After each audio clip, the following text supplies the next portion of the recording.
आज ही क्यों नहीं। एक आश्रम में गुरु और शिष्य रहते थे। शिष्य अपने गुरु का बहुत आदर सम्मान किया करता था। गुरु भी अपने इस शिष्य को बहुत स्नेह करते थे, लेकिन शिष्य में अपने अध्ययन के प्रति आलसी था और स्वभाव से बहुत अच्छा था। शिष्य अध्ययन से सदा दूर भागने की कोशिश करता था। शिष्य का स्वभाव था कि आज के काम को कल के लिए छोड़ दिया करता था। इस बात से अब गुरुजी कुछ चिंतित रहने लगे कि कहीं उनका शिष्य शिक्षा संग्राम में पराजित न हो जाए। आलस में व्यक्ति अपने कर्म के प्रति असमर्थ हो जाता है और ऐसा व्यक्ति बिना परिश्रम के ही फलस्वरूप भोगने की कामना करता है।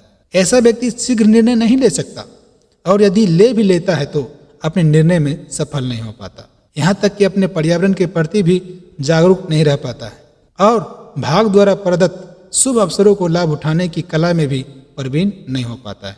गुरु ने मन ही मन अपने शिष्य के कल्याण के लिए एक योजना बना ली।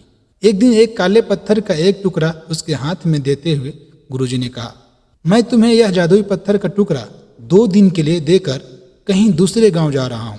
और कहा कि जिस किसी भी लोहे की वस्तु को तुम इससे स्पर्श करेगा वह स्वर्ण में परिवर्तित हो जाएगा। पर याद रहे कि दूसरे दिन सूर्यास्त के पश्चात मैं इसे तुमसे वापस ले लूंगा। शिष्य इस शुभ अवसर को पाकर बहुत प्रसन्न हुआ, लेकिन आलसी होने के कारण उसने अपना पहला दिन यह कल्पना करते करते बिता दिया कि जब उसके पास बहुत सारा स्वर्ण होगा तब वह कितना प्रसन्न होगा, सुखी, समृद्ध और संतुष्ट रहेगा। इतने नौकर चाकर होंगे उसे पानी पीने के लिए भी उठना नहीं पड़ेगा। फिर दूसरे दिन वह जब प्रातःकाल जागा तो उससे एक अच्छी तरह स्मरण था कि आज स्वर्ण पाने का दूसरा और अंतिम दिन है। फिर अपने मन में विचार किया कि आज वह गुरुजी द्वारा दिए गए काले पत्थर का लाभ जरूर उठाएगा। उसने निश्चय किया कि वो बाजार से लोहे के बड़े बड़े सामान खरीद कर लाएगा और उन्हें स्वर्ण में परिवर्तित कर देगा। दिन बीतता गया पर वह इसी सोच में बैठा रहा कि अभी तो बहुत समय है, कभी भी बाजार जाकर सामान ले आऊंगा और उसे स्वर्ण में परिवर्तित कर दूंगा। इसी तरह समय निकलता गया और दोपहर हो गया। फिर उसने सोचा कि क्यों न हम दोपहर का भोजन करने के पश्चात सामान लेने निकलूंगा। पर उसको भोजन करने के बाद उसे विश्राम करने की आदत थी, लेकिन वह उठ के मेहनत करने के बजाय थोड़ी देर आराम करना उचित समझा। पर आलस से परिपूर्ण उसका शरीर नींद की गहराइयों में खो गया और वह जब उठा तो सूर्यास्त होने को था। वह जल्दी जल्दी बाजार की तरफ भागने लगे, पर रास्ते में ही उसे गुरुजी मिल गए।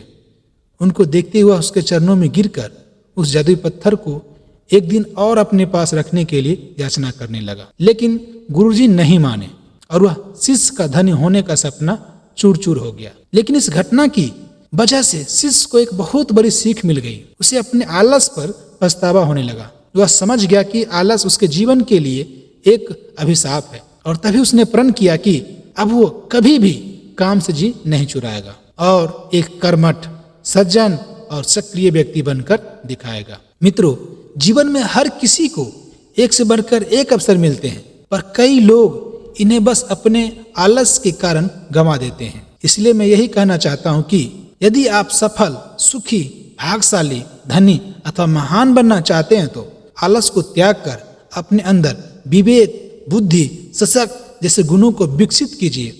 और जब भी आपके मन में किसी आवश्यक काम को टालने के लिए विचार आए तो स्वयं से एक प्रश्न कीजिए, क्या आज ही क्यों नहीं। तो दोस्तों, आज ही क्यों नहीं यह कहानी आपको कैसी लगी कमेंट के माध्यम से जरूर बताइएगा। और चैनल पर दोस्तों नए हैं तो सब्सक्राइब भी कीजिएगा और अगर आप दोस्तों को जागरूक करना चाहते हैं तो उसके साथ शेयर भी कर सकते हैं। फिर मिलते हैं नेक्स्ट स्टोरी में, तब तक दोस्तों जय हिंद।